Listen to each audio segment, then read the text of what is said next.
경도 10월경 될 것입니다. 10월 말경 될라는가 정확하게 날짜는 모르겠습니다만 첫 포위를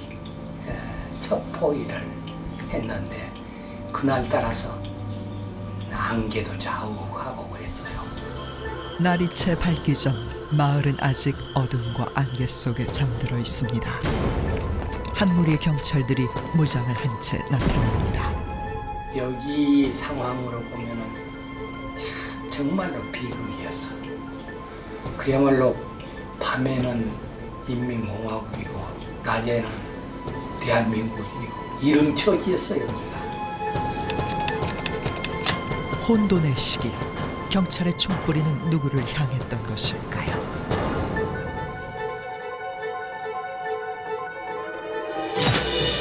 첫 희생자가 나타납니다. 이 마을은 대체 무슨 일이 일어났던 것일까요?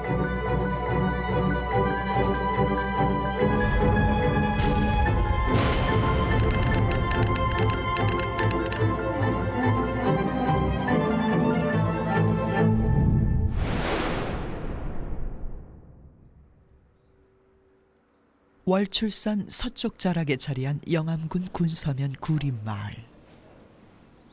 이곳은 440년 전통의 대동계가 지금껏 이어져 올 만큼 유서 깊은 마을입니다. 오늘은 대동계 정기 모임이 열리는 날. 대동계사 안은 잔칫집 분위기입니다. 조선 명종 때 시작된 대동계는 단순한 마을의 회의체 성격을 넘어 커다란 구심점이 되어왔는데요.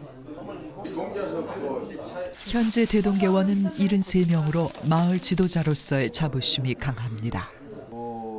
이들은 제를 모시고 마을의 중요 안건을 협의하며 상부상조의 전통을 지켜오고 있습니다.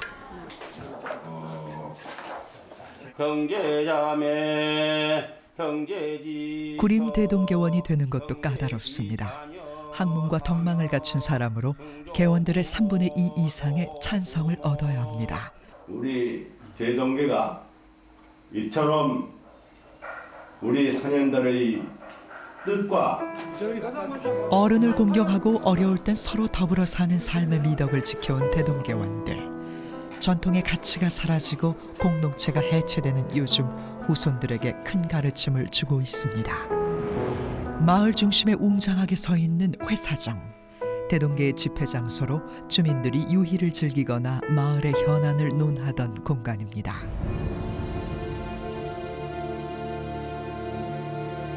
그런데 구림의 상징이던 회사정은 한국 전쟁을 겪으며 불에 타 없어져 비극의 상징이 되고 말았습니다. 회사정은 1919년 독립만세 운동이 벌어졌던 곳이기도 합니다. 당시 영암의 항일운동은 구림을 중심으로 활발하게 진행됐고 반촌 출신의 청년들이 항일운동의 주류를 이루었습니다. 구림이라는 곳에서 광주 학생 사건에 직접 관여된 어른이 구림 출신이 2분이 있습니다. 그런 어른들의 영향을 많이 받아가지고 자익 계통의 사상을 가진 어른들이 많이 계셨다. 구림에서도 민족운동은 보다 뚜렷하게 사회주의적 색채를 지니면서 전개됩니다. 구림 출신 유학생들은 고향에 내려와 사회주의 사상을 전파하고 나라 잃은 민족의 서글픈 현실을 깨우치게 합니다. 민족의 장래에 대한 열망이 강렬했던 청년들. 이들을 중심으로 사회주의 바람이 거세게 불었고 구림은 작은 모스크바로 불릴 정도였습니다. 시골 마을 치고는 독립만 때부터 처음에 구림서 먼저 한디고 구림 마을이 그만 지나 어느 말하면 단체집이 있고 조정력이 좋았어. 3일 만세볼 때 구림서 주동이 돼서 양 굴렸어도. 그래가지고 그 단체가 심하고 그런 게 구림 마을이 그래가지고 좌익이 성한테 좌익이 협조하고 그런 게 이제 그래서 이제 무슨 소리가 나왔지. 마침내 꿈에 그리던 해방의 날이 왔습니다. 하지만 해방의 기쁨도 잠시. 38선의 경계로 남북은 분단되고 구림에도 분단의 재앙이 시작됩니다.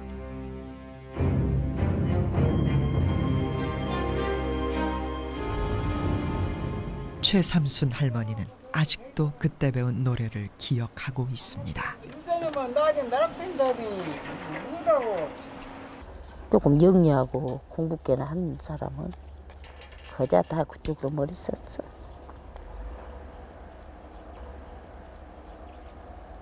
태백산맥에 눈날인다 마음속에 비 끓는다 그러고 그런 노래만 배웠지 다른 노래는 없어. 지금 마냥으로 유행가가 있다. 억울한 사람들이 다 죽었어. 무조건 눈에 걸리면 베이면 다 종살임게 그날은. 얘는 이 없이 아주. 다 나오라고 해갖고 나오면 닦고 딱 죽여. 하여튼 그 눈에 앵기기만 하면 다 죽였을게 그날은. 자식들을 외지로 떠나보내고 홀로 사시는 박준재 어르신 집입니다. 어르신에겐 드러내지 못하고 꼭꼭 숨겨둔 사연이 있습니다. 여기 이쪽에 다락 한켠 깊숙한 곳에 걸어둔 아버지의 사진. 사람들이 많지. 이 동네 사람도 많이 죽었어. 그때 거기서. 그렇게 쌀 들어가는 사람 밥하다가 죽은 사람 중요하고 그렇게 포위를 해버렸지. 일단 됐고. 거기서 나왔으니까. 그렇게 뭐 60몇 명 죽었던 그날 때. 그렇게 뭐 건너마다 막 쏴 죽여본다. 아버지는 전쟁 전에 총에 맞고 숨졌습니다. 좌익으로 몰린 억울한 죽음이었습니다. 한국 전쟁이 나면서 무고한 희생자들이 대규모로 발생합니다. 그 시초가 된 것은 보도연맹원 학살 사건. 전쟁 전 좌익 전향자들과 무고한 민간인 33만여 명을 보도연맹에 가입시켰었습니다. 아무개가 아무개 집에 와서 쌀 가져갔다네. 또 아무개는 누가 왔는데 밥 해줬다네. 그러면 그것이 자익이 된 것이요 그 사람이. 그래서 그 사람도 보도혁명. 전쟁이 일어나면서 보도연맹원들은 인민군에 협력할지 모른다며 무차별적으로 학살됐고 영업에서도 300여 명이 숨졌습니다. 우리 때부터 자유운동에 가염된 게 이제 와서 자결했다고 자유운동 했단 말이야. 그 사람들은 이제 보도연맹원 조직해놨어. 그러니까 후퇴할 무렵에 그렇게 후퇴할 무렵에 지서 야기라 시고 저랬거든. 그때 보도연맹 가서 또 무죄 죽었어. 피해 보복이 시작됐습니다. 구림을 점령한 인민군과 좌익 세력은 우익 인사와 가족, 교인들을 한 주막에 가두어 놓고 불을 질렀습니다.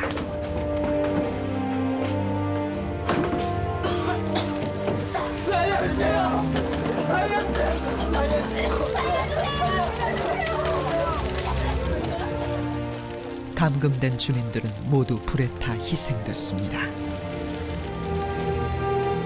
남녀노소를 불문하고 28명의 아까운 목숨이 한중 재로 변했습니다.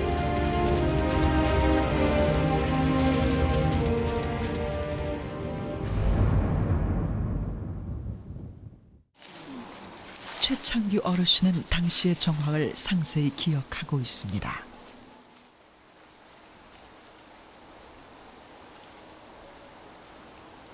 여가 행랑치고 여가 그 사람 사는 집이었어. 여가 시간이 한 대쯤 돼요. 집도. 참상의 흔적은 어디에도 없습니다. 하지만 그날의 기억은 생생합니다. 애기 울음소리가 차량에 막 벌소리나 거기서 이제 뜨거운 게 이제 불을 질러놓게. 그래 못 듣겠길래 옆에 있는 놈 가자. 여기 못 듣겠다. 이미 우리가 죽고 말지 못 보겠다. 이 마파람이 울면 바람이 많이 불었어. 맞바람이 불게 거기서 사람 타진 냄새가 요리 마을로 다 들어갔고 견딜 수가 없어. 예. 그래가지고 거기다 그냥 묻어버렸지. 누가 누군지 모르게 그냥 흙으로 묻어버렸어.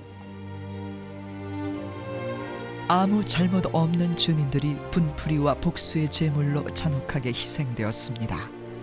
이들을 기리기 위해 1976년 마을 입구에 순절비와 28인의 합동묘가 세워졌습니다. 전세가 분리해지자 인민군은 후퇴를 시작하며 구림마을 내 회사점, 대동계사를 비롯해 초등학교, 면사무소 등 주요 기관들을 무차별적으로 소각합니다. 그리고 인근 도갑사 뒷산에서 상당 기간 활동하며 군경과 대치했습니다. 그렇게 학교 불리는 것도 학교 영안군이 전부 소각당에 할 적에 그때 그날 전에 석기였어. 유민학교 때가. 근데 막 저기서 노래 부르고 오더니 학교에 책상을 전부 해갖고 싹 질러버리고 태워본 거야. 그래서 이제 회사장 같은 것을 왜 태워버렸냐 그러니까 이제 저쪽에 있던 사람이 그때 간부검 되었던가 양반 태운다고 그러면서 양반 탄 냄새 좋다고 그러고 양반 잘 탄다고 그러고 그런 소리 하고 그랬다고 그러대요.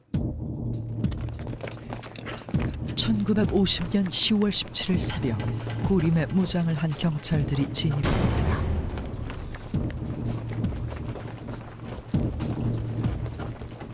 이들은 영암경찰서 서남지역 토벌작전 부대.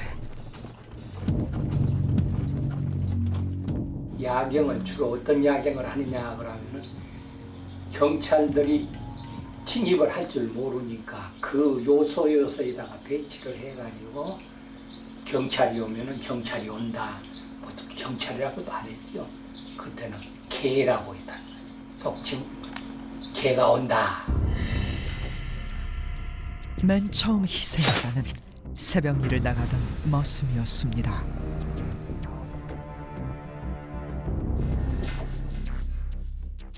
이어서 야경을 서고 있던 한 주민이 총상을 입고 마을에 경찰의 침입을 알렸습니다.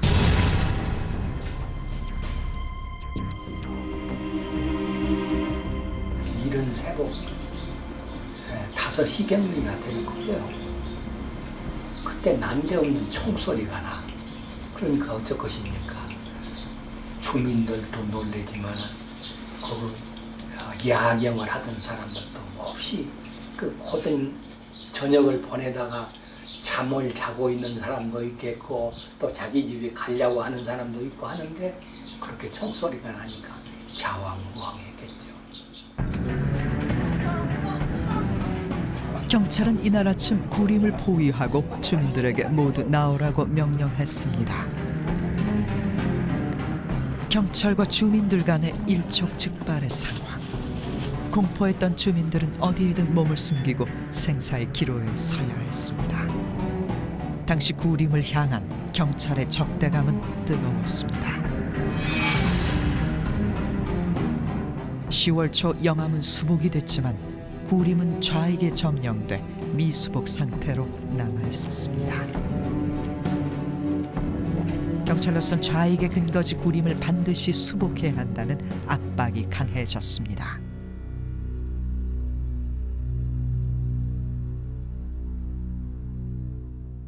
신현으로 나갈 때는 한 100m 거리에 칼빙 미고 경찰들이 오네, 내려오네. 내려오면서 막 나한테 쏜 거라. 막 쏴. 그래서 그냥 그 신현로가에 배수로가 있어. 배수로가 짚어. 고울이 내려가갖고 들고 내빼갖고 찌알로 가서 너무 대밭에가 숨었대. 구림이 빨치산의 전초기지 역할을 했다는 점도 중요한 이유였습니다. 무한 목포 부대들이 요리 다 맞죠. 이 유격대들이 여기 월추산으로 입산을 하려고 구림으로 올라왔어. 그놈 잡으려고 구림을 포위했어. 그러니까 누가 누군지를 모르게 흑벽을 못 깨리고 막 쏴버렸죠. 앵기는 대로. 하지만 희생된 사람들은 무고한 양민들이었습니다. 정작 경찰이 겨냥한 좌익 세력들은 산으로 몸을 피신한 후였습니다. 무조건 쏴버려. 인간이 좀 누구를 뭐 공산당을 잡으려고 쏜 것이 아니라 무조건 배인 놈은 다 쏴버렸어. 그렇게 해서 인간이만 다쳤지. 참혹한 죽음이 이어졌습니다. 뭐 길에도 죽고, 논에 가서도 죽고, 내가에 건너가다가도 죽고 이런 참 비참한 처지에 있었는데. 어떻게 무섭던 이 다리가 딱 오그라져 볼 정도로 떨었어. 이 옆에 집, 여집 변속간에 가면 그 앞으로 경찰이 총 들고 왔다 갔다 한디 그래도 안 보이니까 안 죽이더만. 이렇게만 들여다보면 그거 안 건넌디. 그래 살았어. 경찰은 남녀노소를 가리지 않았습니다. 다 엎져버렸지. 요렇게 빠진 들을. 그러니까 우리 동생은 지금도 그 마리가 이만한 그 마리가 있어. 새거 마리. 뜯어먹은 태가 지금도 삼각형으로 승이 있어. 언니 나는 그 마리가 나 문다 말이야. 오면 나까지 죽이려고 그러냐. 아마도 말이야. 그 마리가 지금 문제냐. 그러고 있다가 이제 둘이 관계는 내깔창으로 관계 그 형님이 하급스럽게 내깔이가 이라고 엎져버렸던가. 그대로 거기서 총살 당해버렸더라고. 토벌 작전에 참가한 사람 중엔 지화목에서 가족이 희생된 사람도 있었습니다. 보복이 보복을 낳은 것입니다.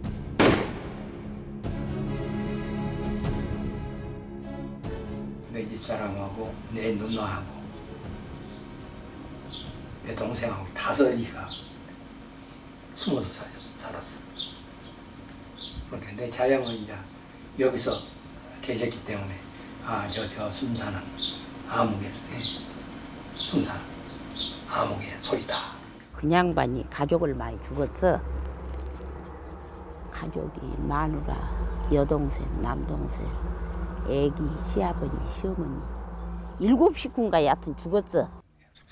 그래서는 지금도 아주 귓가에 쟁쟁하여 숨어있는 놈 빠져나오니라 하고.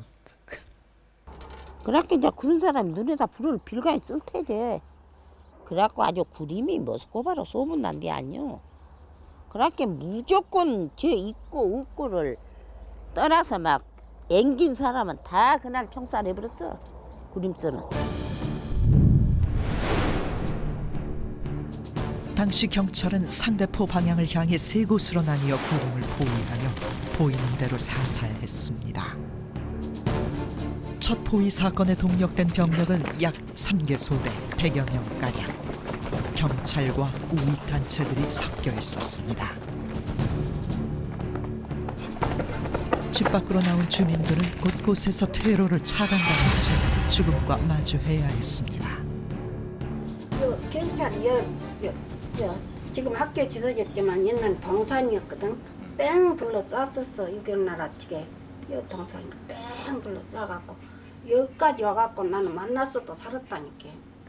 경찰들은 다 쏴본다. 뺑 둘러싸고 싸갖고 보쳐서갖고 있고 저 아래다가 양쪽에다가 기관총 차려놓고 가운데서 매시가 이제 털어내. 가운데 마을에 들어와서 이제 총 쏴. 그러면 나가더니 가해 가면도 경찰들이 이렇게 못 나가고 한마디로 요로만 나가다. 그래갖고 양쪽에서 쏴붙게 죽어버렸지. 요것은 아니가 논이 하천이고 논이 하천이 요렇게 되었어. 요렇게. 조용히 할아버지는 이곳에서 기적처럼 살아남았습니다.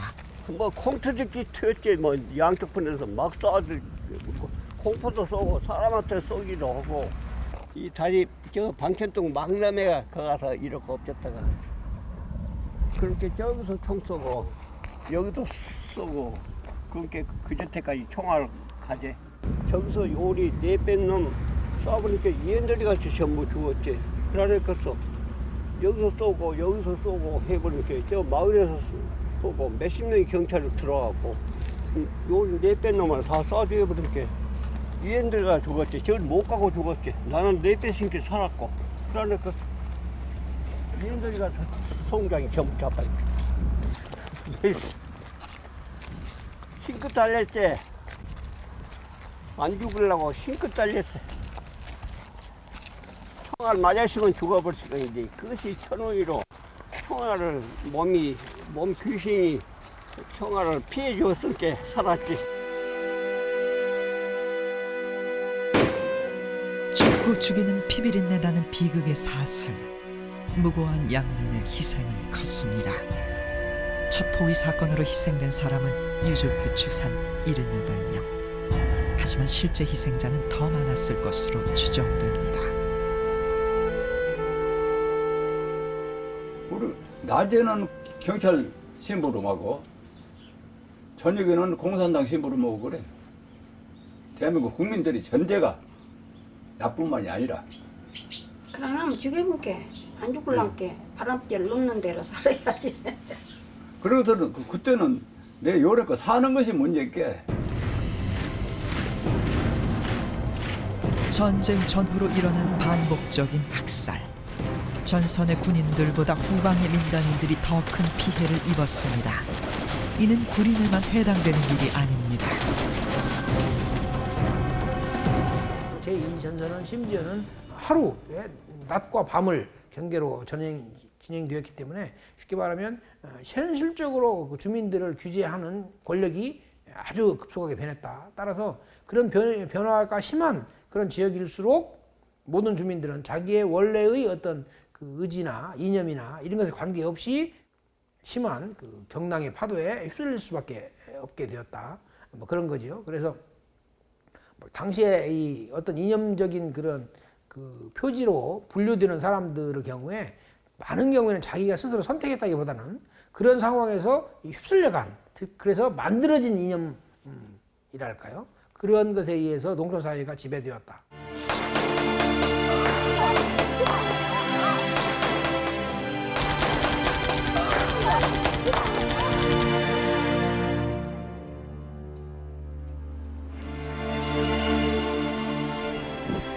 일곱 살 어린 소녀는 누나의 치마폭에 숨겨져 있다 홀로 살아남았습니다. 나 아빠.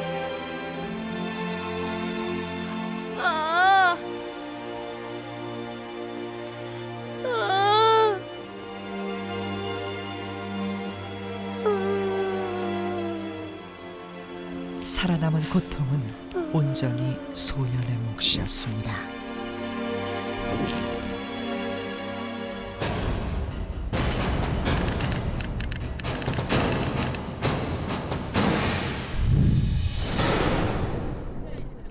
학살이 있었던 영암군 금정면 냉천마을. 여느 농촌마을처럼 평온한 풍경입니다. 누나가 살려냈던 소녀는 지금도 이 마을에 살고 있습니다. 여기 사는 사람들 나오라 했는데 여기 망쳐놓고 우리 누나가 13살 먹었는데 나를 바닥에 치매로 덮고 자기는 누나가 나를 딱 덮어서 죽지 말라고 그랬는데 우리 누나는 총 맞아 죽어버리고. 이 마을 앞에서 도로 이렇게 마을 사람들 이렇게 이제 전부 나오라 했지, 그 사람들이. 나오라 해가지고 여기를 모아놓고 대체 온 사람은 죽이고. 남자들은 나온 척도 죽여불고 여자들만 얘기들하고 이 앞으로 오시라 하고 딱 안잡고 공하고 만세 부르라 하고. 그래갖고 죽이기를 여기서 죽였어요. 여자리에서. 그래갖고 그 여자들이 무엇을 할 것이오? 누가 죽였어요? 해병대들이. 금정면은 국사봉을 비롯한 산이 많은 산악지대에 자리 잡고 있습니다. 월출산을 근거지로 활동하던 빨치산들이 본거지를 금정면으로 옮기면서 집중적인 토벌 작전이 벌어졌습니다. 양민들이 많이 전부 양민들이 전부 없는 양민들이지 뭐가 있겠습니까? 농촌에 전부 여자들 아무것도 모르고 있는 사람들. 이런 애기들이 뭔 죄가 있겠어? 저 부인들은 뭔 죄가 부인들이 있겠어? 무엇을 알겠습니까 그때? 지금도 전부 지금 같은 양민들이에요. 거는 다 빠릿빠릿하고 그런 게 알지만은 아이들도 있었어요? 아이들도 많이 있었지. 임신부들도 있었고. 당시 해병대와 경찰은 냉천마을 주민 160여 명을 사살했습니다. 바로 이 자리가 약 40명 갇혀 죽은 자리예요. 일제의 가족이 17명이 한 번에 딱 죽은 자리입니다. 시간총 여기다 차려놨었어요. 여기다 차려놓고 사람 죽인 일출이 적습니다. 저기. 그렇게 그때 당시 여기 파시했어요. 저기고 어른 애가 하나 안 죽었거든요. 조그만 애가. 그러니까 찾아내갖고 죽여버렸어요. 안 죽으니까. 이 운마을을 먼저 주말하면은 불을 지르고 사람을 죽이고 또 이제 요건 내려와 갖고 저건 먼저 죽이고 또 다시 이리 왔어요 이제. 그래갖고 여기서도 그런 뭐 똑같은 행동을 했지. 그러니까 이 죄가 없으니까 피를 안 가는 사람은 딱 준 거예요. 피를 안 가는 사람들 다 준 거예요.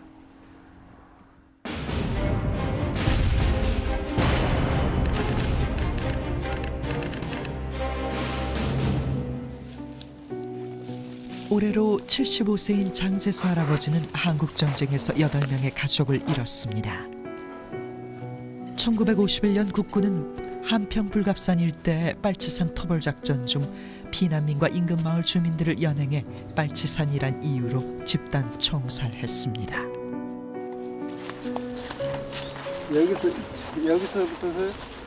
여기서부터 여기까지가 17구가 있었어요. 여기서부터 여기까지가. 그리고 저기서 저기 나무 있는 데부터서 저쪽에 큰 나무 있는데 거기까지가 350명을 갖다 앉혀놓고 죽였어요. 여기서.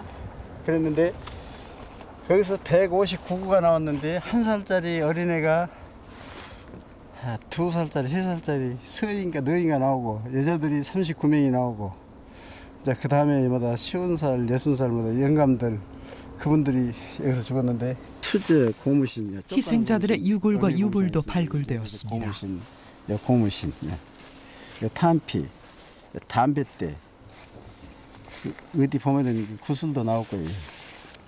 근데 1,500명이 그 빨치산 죽었다 그래가지고 뭐다 진급하고 그냥 훈장 타고 그랬다니까요. 근데 상황을 조사해 보니까 여기 와서 1살짜리 애가 공산당입니까?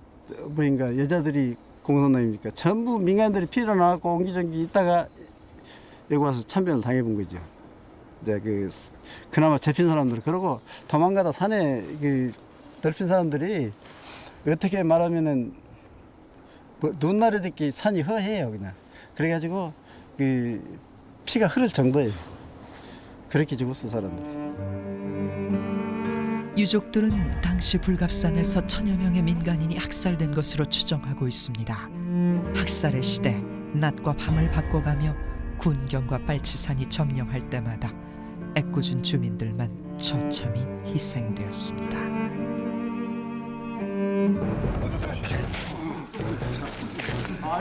구림마을의 비극의 사슬도 진정의 실마리가 보이기 시작합니다.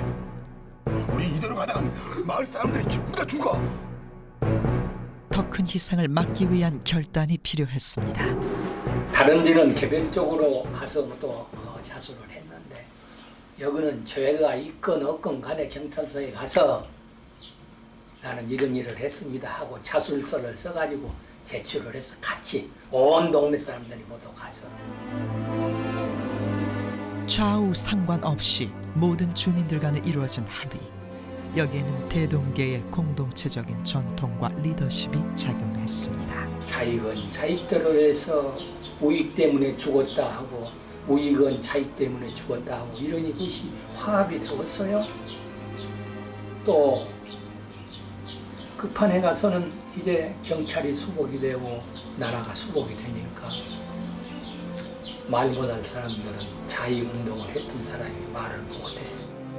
첫 포위 사건 이후에도 구림을 비롯한 영암 지역에선 수시로 토벌 작전이 이루어졌습니다. 쫓는 자 쫓기는 자 모두 지칠 대로 지친 상황. 결국 11월 말 주민들과 경찰 간 대타협이 이루어지고 12월이 돼서야 구림은 수복됩니다. 피비린내 나는 복수국도 그제서야 끝이 나는 듯했습니다. 나는 49년도에 경찰관 해갖고 나하고 우리 형님이 경찰관 한다고 해서 우리 집 불 질러버리고 우리 누나 죽여버리고 우리 아버지 죽여버리고 다 죽여버렸지. 그러니 내가 이제 공산당을 좋아하겠어. 응? 좋아하겠어? 안 좋아해 절대 공산당은. 그때 당시요. 요새는 수준이 높은데 군인이나 경찰에 간 사람들은 지원에 간 사람들은 전부 곤란한 사람들이 갔습니다. 실질적으로 나도 곤란해서 갔어. 먹고 살란게 다 그런 상태가 나왔고 한데 내가 뭐 공산당이 무엇인 줄 민주주의가 뭔지 알 것이요. 거기서의 분야를 됐지. 전쟁의 총성은 멈췄지만 부모와 형제를 잃은 상처는 봉합되지 않았습니다. 언제 터질지 모르는 팽팽한 긴장감이 주민들을 억눌렀습니다. 청년들이 그때는 다 똑똑하고 인물 좋고 뜨거운 짐에 뭉게뭉게 났다니까 구림서 그만큼 청년들이 씩씩했어. 근데 인공 때 싹 죽어버렸잖아요. 생각해보시오. 우리가 뭐 백성들이 나쁘겠어요. 자기들도 둘이 서로가 양쪽에서 다 그래도 저들까지만 잘 먹고 잘 살라고 벼슬하고 그러려고 그렇게 싸워놓고 그 웬만한 국민들이 국민을 저거 살라니까 이쪽에 와서 그러면 예 그러고 대답하고 이쪽에 그러면 예 그러고 살라니까 그렇게 대답해야 돼. 마침내 2006년 구림마을은 불신과 공포를 벗어나 용서와 화해의 길로 들어섭니다. 좌우를 불문하고 희생자들을 모두 기리는 위령사업이 시작된 겁니다. 자해에 의해서 돌아가신 분이나 우위에서 돌아가신 분이나 사람자가 죽은 가족들까지도 전부 다 화해를 하자, 그렇게 이 지역에서 합의가 되어가지고 이제 그 위령벽을 우리가 최종적으로 세우는 것이 저희 목표다. 정부에서도 그해 진실화해를 위한 과거사정리위원회를 통해 구림마을 양민학살 진상조사에 착수했습니다. 위원회에서는 경찰이 무고한 민간인을 무참하게 죽였다는 사실을 밝혀내고 희생자들의 명예회복을 결정했습니다. 이 경우에는 이미 주민들이 상당한 부분 조사를 해놓은 거를 저희들이 국가기관의 건의를 빌어서 공식적으로 확인했다는 측면이 있겠죠. 저희 조사가 물론 기존에 거기에서 여러 연구자들도 조사를 한 적이 있고요. 또 동네 차원에서도 또 나름대로 주민들도 조사를 했지만 저희들은 가해 사실들을, 당시에 경찰 가해 사실들을 공식적으로 확인했다는 거. 국가에 대한 공식 사과도 권고됐습니다.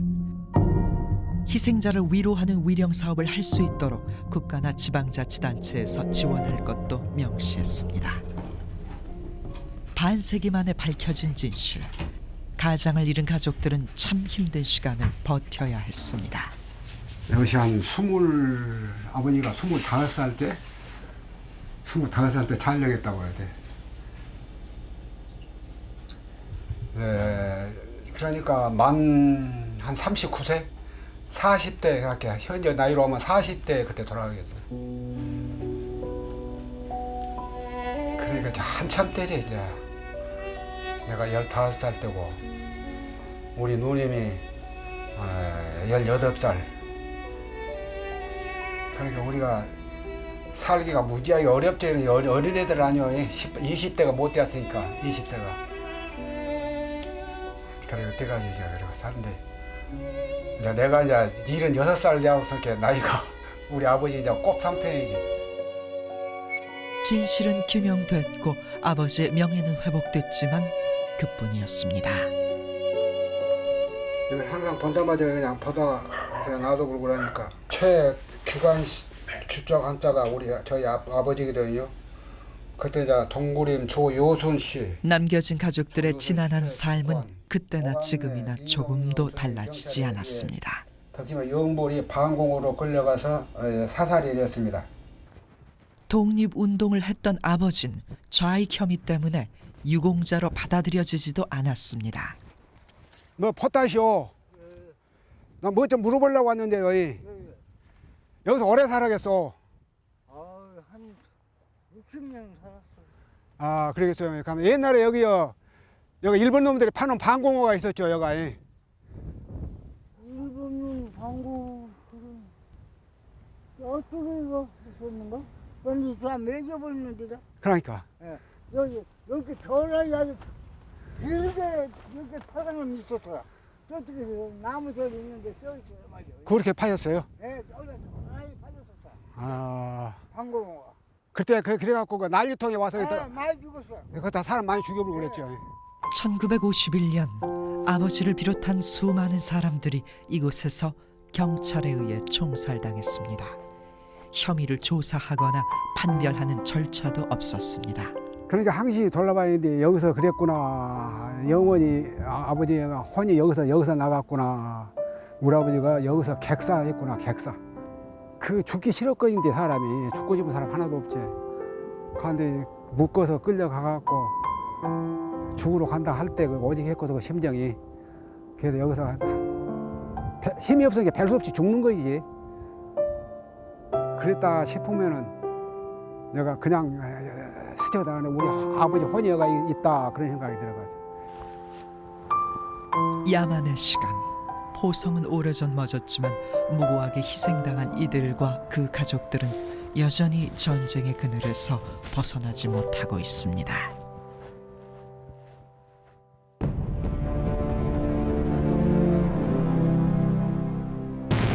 정부의 공식 집계조차 없는 지금 한국전쟁 전후 민간인 학살 희생자는 전국적으로 100만여 명에 이르는 것으로 추정되고 있습니다.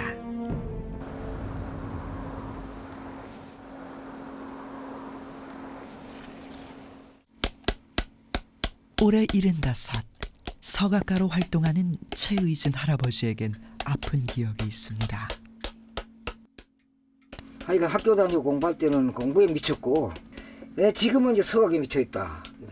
그런데 그 이유를 묻더라고. 이유가 무엇에든지 그 몰입되지 않으면은 미칠 것 같기 때문에 자꾸 그때 그 관상이 떠올라가지고.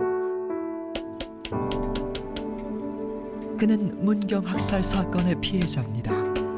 1949년 국부는 경북 문경군 석달마을에서 마을 주민 86명을 집단 총살했습니다. 당시 그의 나이 9살, 어머니를 비롯해 9명의 가족을 잃었습니다. 4월 18일 고려대 학생들의 데모를 고비로 4월 19일에는 전국 각 도시에서 학생 데모가 일어났고 1960년 4.19 혁명이 일어나자 최의진 씨는 민간인 학살 진상규명을 요구하는 유족들의 서명을 받았습니다. 국회 차원에서도 조사가 시작됐습니다.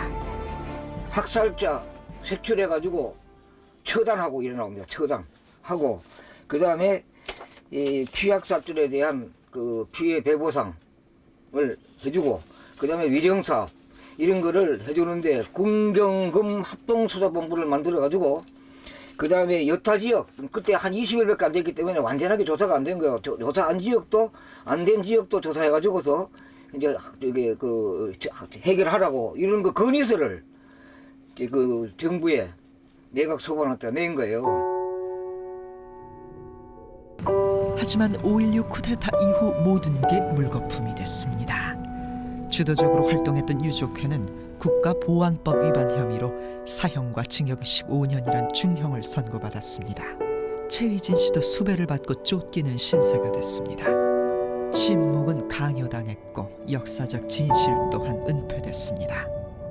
아무런 죄도 없는데 빨강이 근처도 안 갔는데 빨갱이로 몰아가지고 국군들이 학살시켜놓고 공비가 그랬다 이렇게 왜곡하고 국가에서는 전혀 지금 먼저 5, 60년이 지나도록 그렇게 진상규명을 해주고 회원해달라고 국회 수십 가다가 내하고 해도 이거 갖다가 그만 그냥 모르쇠로 저거 하고 있으니까 이게 어떻게 됩니까 도대체 생각해보세요. 유족들은 군사정권 아래에서 천고의 비밀을 가슴에 묻어둔 채 통안의 삶을 살아야 했습니다. 연자절에서 이놈들은 공산당이니까 어디 가면 3개월에 한 번씩 조사를 하고 이게 그 연자절에서 엄청난 피해를 봤어요. 그 뭔가 지금 있게 지금 활개치고 돼 있지. 그 전에는 그 뭔가 저 어디 가서 만원전을 하면 빨갱이라고 그러고 그렇게 그 관세를 받고 살았습니다. 50년의 세월을 한 것은 그렇게 살았죠. 문경 석달 사건은 과거사 정리위원회에서 반인륜적인 집단 학살로 규명됐습니다. 최의진 씨는 이를 근거로 손해배상 청구 소송을 냈고 마침내 올해 9월 대법원에서 승소했습니다. 국가의 손해배상 책임은 손해를 인지한 날로부터 3년이 지나면 사라집니다. 대법원에서는 유족들이 손해를 인지한 시점을 2007년 과거사위원회의 결정이 있던 때로 봤기 때문에 국가의 배상 책임을 인정했습니다. 60여 년이 지난 이제서야 유족들에게 구제의 길이 열린 셈입니다. 성소했으니까 정말 참박 눈물 쏟아질 거 아닙니까? 그 좋아가 쏘는 눈물입니다. 한편으로는 정말 그 같이 우리 유족도 같이 못한 게 여기고, 그 다음에 이제 한편으로는 어쨌든 성사했으니 그래도 나머지 우리 유족들이 좀 소송하면 또 이길 길을 열어놨잖아요, 그죠? 그럼 다행한 거 아닙니까? 하지만 여전히 마을의 한은 깊게 남아 있습니다. 생사의 기로에서 아버지는 아들을 꼭꼭 숨겨놓고 그 앞에서 쓰러져 갔습니다. 맞는 아버지도 때리는 사람도 그 광경을 보는 아들도 모두 한 동네 사람들이었습니다. 누가 와서 할아버지를 불러내가는데 그걸 아버지가 보신 거죠. 근데 그 사람이 쏘았는지 다른 사람이 쏘았는지 쏘는 건 못 봤는데 총 맞아 누워 돌아가시면서 나무딴 쪽을 보면서 절대 나오지 마라고 손짓 주고 돌아가시면서까지 그랬다는 거예요. 그러니까 그건 우리 아버지는 한이죠. 세상에 눈앞에서 아버지가 돌아가시는데도 물 한 모금 못 떠다드린 게 한이.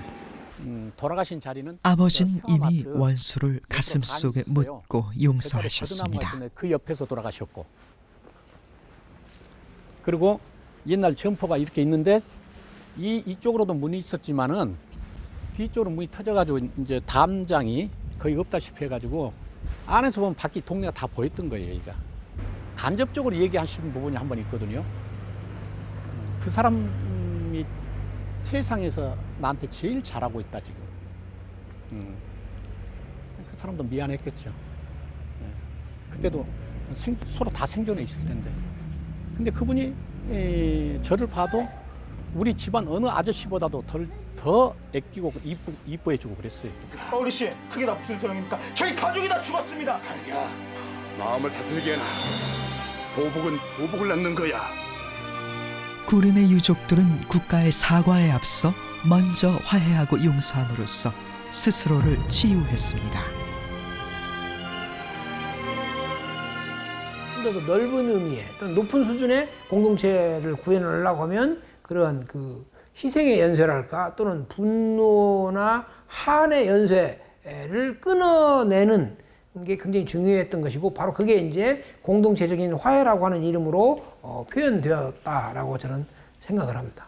최 기육씨께서 제사를 주관하시겠습니다. 매년 10월 17일 구림마을에서는 한국전쟁 희생자들을 기리는 합동위령제를 지냅니다. 주민들이 좌와 우를 구분하지 않고 위령제를 지낸 지는 올해로 6년째. 구림은 가해자와 피해자를 따지지 않고 모두를 희생자로 본 새로운 관점을 제시해 감동을 주고 있습니다. 여전히 국가 권력의 외면으로 위령탑조차 세우지 못하고 있지만 주민들은 자신들의 노력이 언젠가는 빛을 발할 것을 기대하고 있습니다. 분단과 전쟁으로 처참하게 망가진 공동체는 다시 마을 주민들의 힘으로 복원되고 있는 것입니다. 서로 공동체 정신으로 서로 살았습니다. 그것이 서로 이해하고 양보하고 헐뜯지 않고 그렇게 공동체 정신으로 살다가 세대가 흘러서 그렇게 6.25 전쟁이 일어나서 죽인 자와 죽인 자가 있었습니다만은 그것들이 전부 그 공동체 정신의 대동기의 정신을 계승을 받아서 속으로는 어려움이 있지만은 겉으로는 표출을 못하면서 그렇게 용서와 화해가 길로 갔었다. 구림마을 이야기는 전쟁의 상처를 자발적으로 치유하는 마을로 해외 언론에도 소개됐습니다.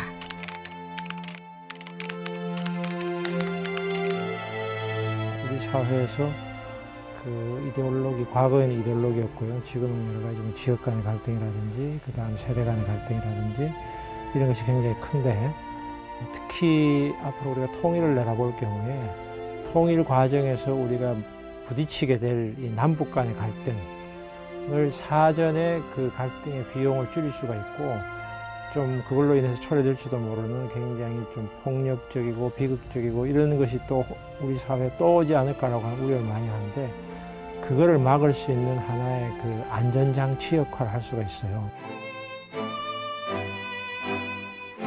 한 마을에서 누군가의 아버지, 누군가의 누이가 억울하게 죽었습니다. 이들이 상처를 입고 그 상처를 스스로 봉합하는 동안 국가는, 우리 사회는 이들을 위해 해준 것이 없습니다. 아직도 수많은 유족들은 외로운 싸움을 하고 있고 가슴 속에 상처를 간직한 채 살아갑니다. 이제는 우리가 이들을 기억해야 할 때입니다. 분단 국가에서 살아가는 우리에게 이들은 결코 과거사가 아니고 오늘의 문제이자 내일의 문제이기 때문입니다.